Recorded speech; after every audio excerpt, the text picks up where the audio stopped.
2026માં ચોખા સસ્તા ખરીદશો કે મોંઘા? નમસ્કાર દર્શક મિત્રો, બેનિફિટ ન્યૂઝમાં આપનું સ્વાગત છે. હું છું હરેશ ઝાલા. શું આયોજન શું કર્યું છે? કૃષ્ણ કમોદ, જીરાસા, ગુજરાત 17, કોણિયા, બાસમતી, કયા ચોખા આ વર્ષે તમે ભરવા છે? અને ગયા વર્ષે ભર્યા એના કરતાં તમે સસ્તા ખરીદશો કે મોંઘા?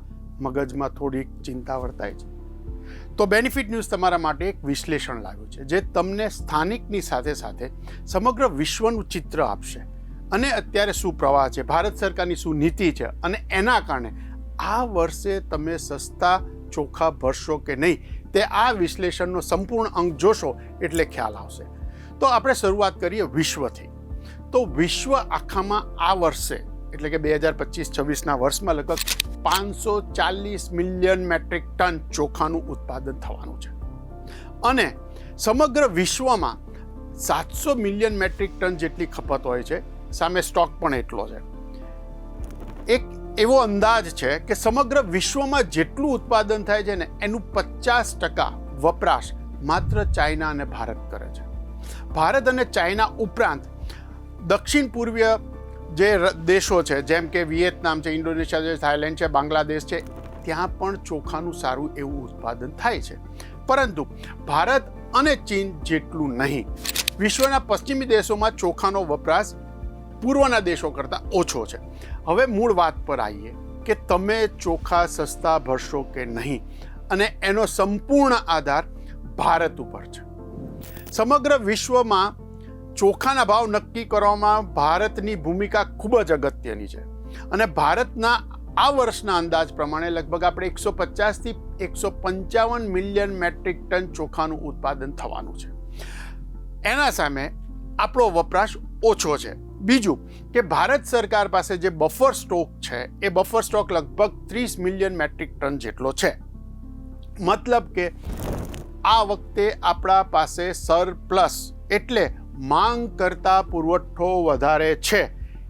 મતલબ કે ભાવ ઘટી શકે છે. શું આ ભાવ એટલા ઘટશે કે તમને ખૂબ જ મોટી રાહત થશે?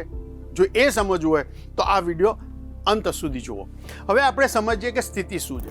સમગ્ર દેશમાં જે 150 મિલિયન મેટ્રિક ટન ચોખાનું ઉત્પાદન થવાનું છે, તેમાં ઉત્તર પ્રદેશ, પશ્ચિમ બંગાળ, પંજાબ, ઓડિશા, ઝારખંડ, તેલંગાના, આંધ્રપ્રદેશ, ગુજરાત જેવા રાજ્યોનું કન્ટ્રીબ્યુશન અથવા હિસ્સો છે. આ તમામ રાજ્યોમાં જે ચોખા પેદા થાય છે તેમાં સ્થાનિક પેદાશો, જેમ કે આપણે ગુજરાતની વાત કરીએ તો ભાઈ કૃષ્ણ કમોદ છે, ગુજરાત 17 છે કે જીરાસા છે. જીરાસા બધે થાય છે, પણ આ સ્થાનિક જે જાત છે એ જે તે સ્થાનિક બજારમાં વધારે વપરાય છે. જેમ કે બેમ્બુ જાત આપણે ગુજરાતમાં ક્યારેય બેમ્બુ જાતના રાઈસ વાપર્યા નથી. હા, હવે આપણે બ્રાઉન રાઈસ ખાતા થયા છીએ, પણ બીજી જાત જે છે જે પંજાબ કે ઉત્તર પ્રદેશ કે પશ્ચિમ બંગાળમાં થાય છે આપણે ત્યાં વપરાતી નથી. હવે સવાલ એ આવે છે કે ભારત સરકારે આ વખતે શું નીતિ ઘડી છે જેની અસર આપણે જે ચોખા ખરીદીએ છીએ એ ખુલ્લા બજારમાં અસર પડશે. તો સૌથી પહેલાં આપણે એ સમજી લઈએ કે ભારત સરકારે ઓક્ટોબર 2025માં જે ચોખાના ન્યૂનતમ ટેકાના ભાવ જાહેર કર્યા છે, તો સામાન્ય ચોખા ગુજરાત 17, કૃષ્ણ કમોદ, જીરાસા જેવા સામાન્ય ચોખાના ભાવ 100 કિલોના 2369 નક્કી કર્યા છે.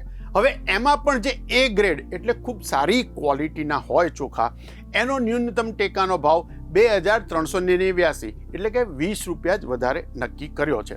હવે બજાર શું કહે છે? બજાર એવું કહે છે કે સમગ્ર ચોખાના ભાવની અસર તમને બે કારણોસર પડે. એક, ન્યૂનતમ ટેકાનો ભાવ. બીજું, ભારત સરકાર કેટલો બફર સ્ટોક વધારે છે, જેટલું એ ખરીદશે. કારણ કે આપણે ત્યાં પીડીએસમાં, ખાસ કરીને દક્ષિણ ભારતમાં, બીજા રાજ્યોમાં, ઉત્તર પ્રદેશ, પશ્ચિમ બંગાળમાં પીડીએસમાં આપણે ઘઉં આપે છે, ત્યાં ચોખા આપે છે. તો એના કારણે એને બફર સ્ટોક સારો રાખવો પડે. ભારત સરકાર અગર બફર સ્ટોક થોડો બી વધારે છે, સામાન્ય રીતે 10થી 17 મિલિયન મેટ્રિક ટન ખરીદતું હોય, જો એ થોડો વધારે, તો બજારમાં સહેજ ચોખાની માંગ વધે અને એના કારણે ખેંચ ઉપસ્થિત થાય, તો એ થોડી નજીવી અસર ભાવ પર કરી શકે છે. આ ઉપરાંત સૌથી મોટી વસ્તુ એ છે કે નિકાસ. આપણે વર્ષે લગભગ 20 મિલિયન મેટ્રિક ટન જેટલા ચોખાની નિકાસ કરીએ છીએ.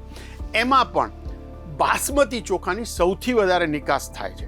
હવે આપ સૌને ખબર છે કે તાજેતરમાં અમેરિકાના ડાંગર પકવતા ખેડૂતો જાડે ત્યાંના પ્રેસિડેન્ટ ડોનાલ્ડ ટ્રમ્પે મિટિંગ કરી એમને ખુશ કરવા માટે, ફરી એક વખત શબ્દ પ્રયોગ કરીશ, અમેરિકાના રાષ્ટ્રપ્રમુખ ડોનાલ્ડ ટ્રમ્પે અમેરિકામાં ડાંગર પકવતા ખેડૂતોને ખુશ કરવા માટે એવી ધમકી ઉચ્ચારી કે સ્થાનિક ખેડૂતો, અમેરિકન ખેડૂતોને નુકસાન ન જાય એટલા માટે આયાતી પાક ચોખા ઉપર તે ટેરિફ લાદશે. લાદી નથી, ધમકી આપેલી છે. તો એની સૌથી મોટી અસર ભારતના બાસમતી ચોખા અને એ ગ્રેડના ચોખા ઉપર પડી શકે છે. ધારો કે એ કરે તો આપણી નિકાસ જે છે એ ઘટી શકે છે. નિકાસ ઘટે એનો મતલબ થાય કે એટલો જથ્થો ભારતમાં પડ્યો રહેશે.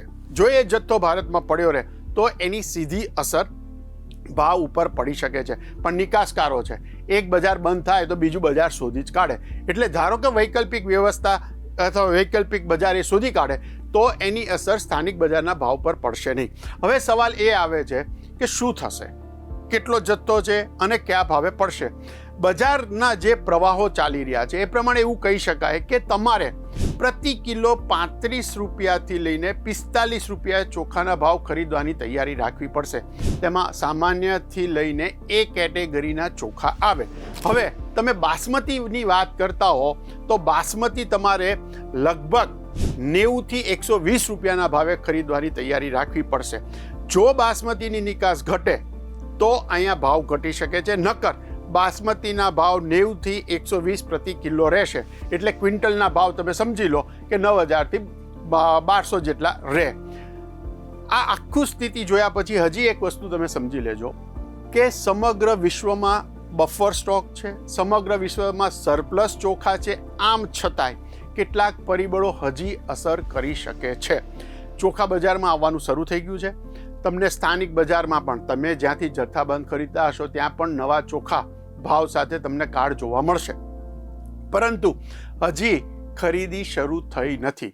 જેવી બફર સ્ટોકની FCI food corporation of India શરૂ કરશે અને મિલરો જે વેચાણ શરૂ કરશે અથવા તો ખેડૂતોનું જે બજારમાં માલ આવવાનો શરૂ થશે, એ વચ્ચે પુરવઠો અને માંગ કેવી છે એના પણ અસર જોવા મળશે. અત્યારે એવું લાગી રહ્યું છે કે સામાન્ય નાગરિકે 2% જેટલો નજીવો ઘટાડો અથવા લાભ મળશે. સમગ્ર વિશ્વમાં કદાચ 5 થી 7% જેટલા ભાવ ઘટી શકે છે. ભારતમાં માત્ર 2% જેટલો જ, એટલે તમને નજીવો ફાયદો આ વર્ષે જોવા મળી શકે છે. પરંતુ એ નજીવો ફાયદો બી છે ને તમને ક્યાંય ને ક્યાંય તો આમ થોડોક અહેસાસ કર્યો કે ચલો રાહત થઈ.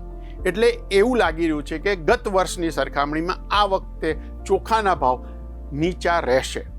આવા જ વિશ્લેષણ જોતા રહેશો બેનિફિટ ન્યૂઝની YouTube ચેનલ અને ઇન્સ્ટાગ્રામ હેન્ડલ પર.